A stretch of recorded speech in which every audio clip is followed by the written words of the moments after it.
Gulf മേഖലയിലെല്ലാം ജാഗ്രതയുണ്ടെങ്കിൽ പോലും കൂടുതൽ ജാഗ്രത ഇപ്പോൾ ബഹ്റൈനിലാണ്. കാരണം ബഹ്റൈനാണ് ഈ ഒരു മേഖലയിൽ അമേരിക്കൻ നാവികസേനയുടെ ഏറ്റവും വലിയ താവളം.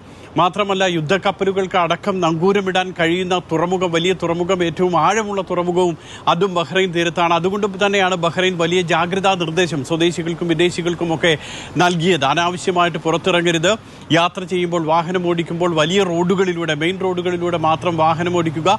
വിദ്യാഭ്യാസ സ്ഥാപനങ്ങൾ, അത് സ്കൂളുകളും കോളേജുകളും അടക്കമുള്ളവ ഓൺലൈനിലേക്ക് പഠനം മാറ്റുക.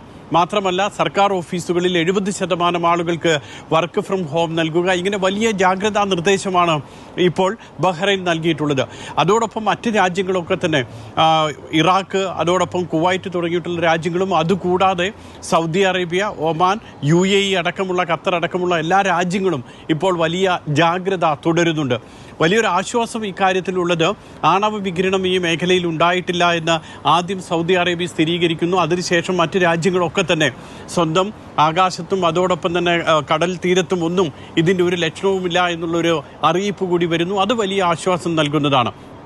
മറ്റൊരു കാര്യം, കൂടുതൽ വിമാന സർവീസുകൾ റദ്ദാക്കി എന്നുള്ളതാണ്. ബ്രിട്ടീഷ് എയർ അടക്കമുള്ളവ ഈ ഗൾഫിലേക്കുള്ള സർവീസുകൾ റദ്ദാക്കുന്നു. അതോടൊപ്പം തന്നെ ഇന്ത്യയല്ലാതെ മറ്റ് മേഖലകളിലേക്കുള്ള കൂടുതൽ സർവീസുകൾ UAE-യിൽ നിന്നുമുള്ള, ഖത്തർ, UAE-യിൽ നിന്നുമുള്ള എമിറേറ്റ്സ് എയർലൈൻസ്, അതോടൊപ്പം തന്നെ ഇത്തിഹാദ് എയർലൈൻസ്, ഫ്ലൈ ദുബായ് എല്ലാം തന്നെ റദ്ദാക്കിയിട്ടുണ്ട്, എയർ അറേബ്യ അടക്കമുള്ളത്.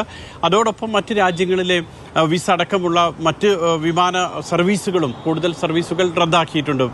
മറ്റൊരു കാര്യം ഏറ്റവും കൂടുതൽ ആശങ്കപ്പെടുത്തുന്നത്, ഒന്ന്, ഈ ഹോർമൂസ് കടലിടുക്ക് അടയ്ക്കാനുള്ള അനുമതി ഇറാൻ പാർലമെൻറ്റ് നൽകി എന്നുള്ള ഒരു അറിയിപ്പ് വൈകുന്നേരത്തോടുകൂടി വരുന്നുണ്ട്. അത്തരത്തിലുള്ളൊരു വാർത്ത വലിയ ആശങ്കപ്പെടുത്തുന്നതാണ്. കാരണം ഈ മേഖലയിൽ നിന്ന് ഇന്ത്യയിലേക്ക് ഒരു ദിവസം 20 ലക്ഷം ബാരൽ എണ്ണയാണ് ഹോർമൂസ് കടലിടുക്ക് വഴി വരുന്നത്.